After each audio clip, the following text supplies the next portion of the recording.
They say that somewhere in the middle of Prague, there's an old room that never speaks, but can make you go silent forever.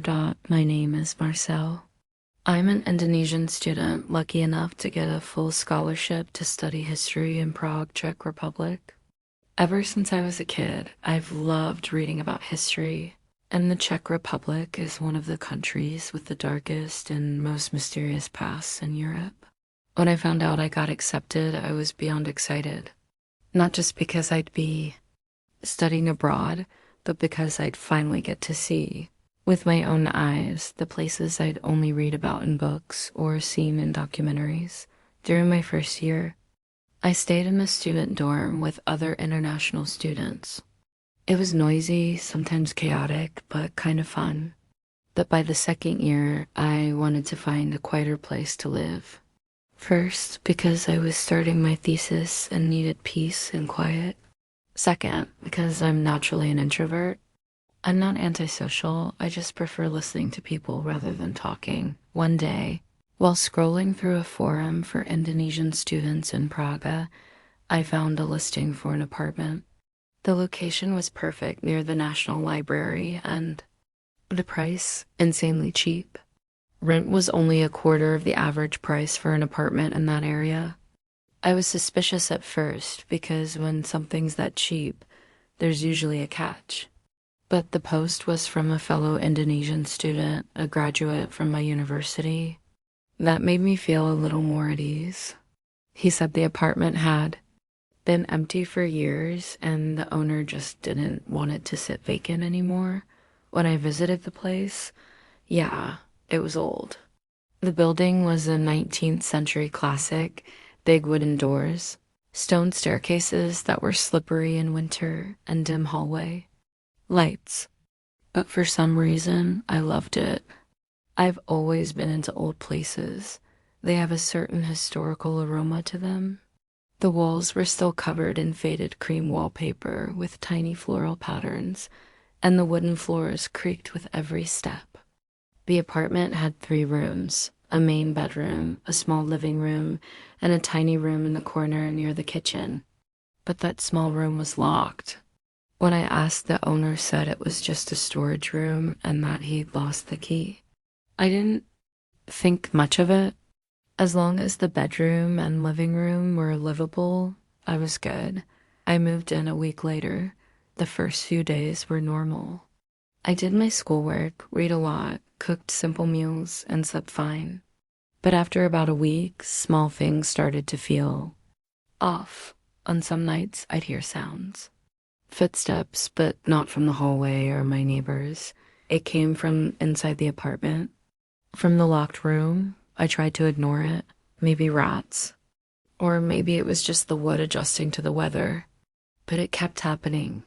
The footsteps weren't regular, they were uneven, like someone dragging their feet. I started to feel uncomfortable, but I wasn't about to complain.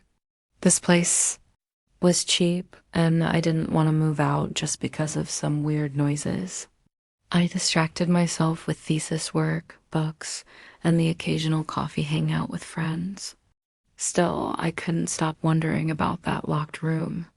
I once tried peeking under the door. It was pitch black. Couldn't see anything.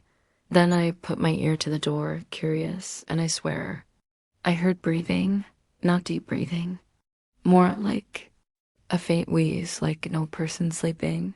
I backed away and shut the kitchen door.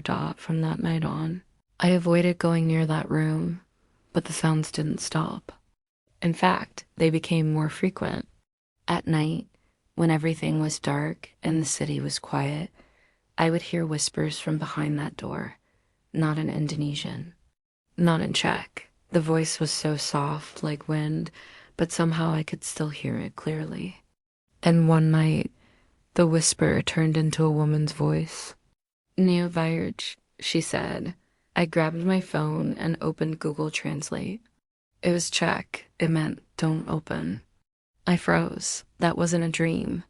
I hadn't even fallen asleep yet. That voice was real. And it came from inside that locked room. The next day, I told my friend Jody. He was a music major, but also a huge horror fan. Instead of being freaked out, he got excited. He even offered to stay over that weekend to investigate. Saturday night, he brought a small sound recorder. Nothing fancy, just the basic one he used for vocal practice. We placed it on the floor right in front of the locked door and slept on the living room floor. The plan was to listen to the recording in the morning. The next day.